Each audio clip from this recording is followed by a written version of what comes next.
ఒక మహానగరంలో ఒక గొప్ప శిల్పి ఉండేవాడు.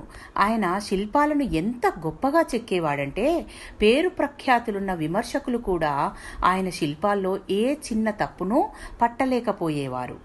ఆయన చెక్కిన శిల్పాలున్న పెద్ద గదిలోకి వెళ్తే అవన్నీ ప్రాణమున్న వాటివిగా, మన పక్కన ఉన్నట్టు, మనకు చేయి అందిస్తున్నట్టు, మనతో మాట్లాడుతున్నట్టు సజీవంగా ఉండేవి.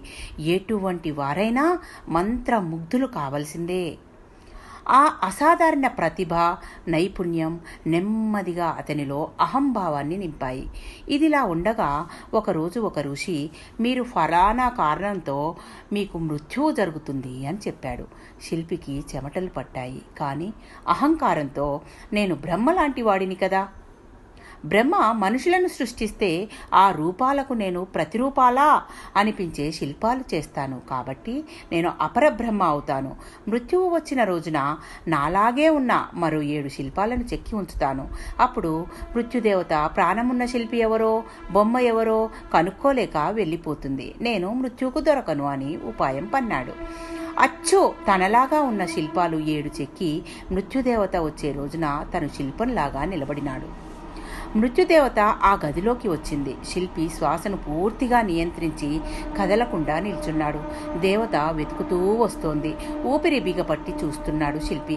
ఇక కనుక్కోలేదు అని అనుకున్నాడు. శిల్పి ప్రతిభకు మృత్యుదేవత ఆశ్చర్యపోయింది. ఎంత ప్రయత్నం చేసినా జీవి ఎవరో శిల్పమేదో కనుక్కోలేకపోయింది. ఇక తన వల్ల కాదని వచ్చిన దారినే వెళ్ళిపోవాలనుకుని వెనుదిరిగింది. శిల్పి ఆనందానికి అవధులు లేవు. తన తెలివితేటలను, తన కళా నైపుణ్యాన్ని తనలో తానే పొగుడుకుంటున్నాడు. ఇంతలో దేవత మళ్లీ శిల్పాల వైపు తిరిగి, ఈ శిల్పి ఎవరో కానీ ఎంత అద్భుతంగా శిల్పాలు చెక్కాడు, కానీ ఈ ఒక్క శిల్పంలోనే అతడు ఒక చిన్న తప్పు చేశాడు అంది. అంతే, మన అపరబ్రహ్మకు అహం దెబ్బతింది.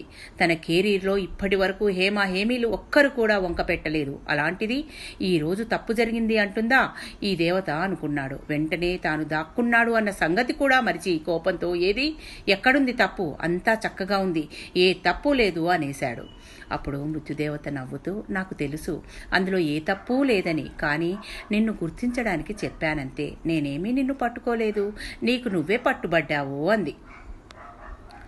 ప్రాణాధారమైన నీ శ్వాసను కూడా నియంత్రించగలిగావు, కానీ నీ అహంకారాన్ని మాత్రం నియంత్రించలేకపోయావు. చివరకు అదే నిన్ను పట్టించింది అని ఆయన్ను తీసుకెళ్లిపోయింది. మనం పెంచుకునే అహంకారం అంత ప్రమాదకరమైనది. ఇది సత్యాన్ని చూడనివ్వదు, వాస్తవాన్ని తెలుసుకోనివ్వదు. మనం అనుకున్నదే కరెక్టు, ఇతరులదే తప్పు అని మనం అనుకునేలాగా చేస్తుంది.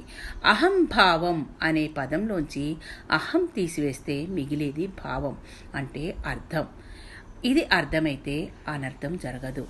Thank you. మీ పద్మజ.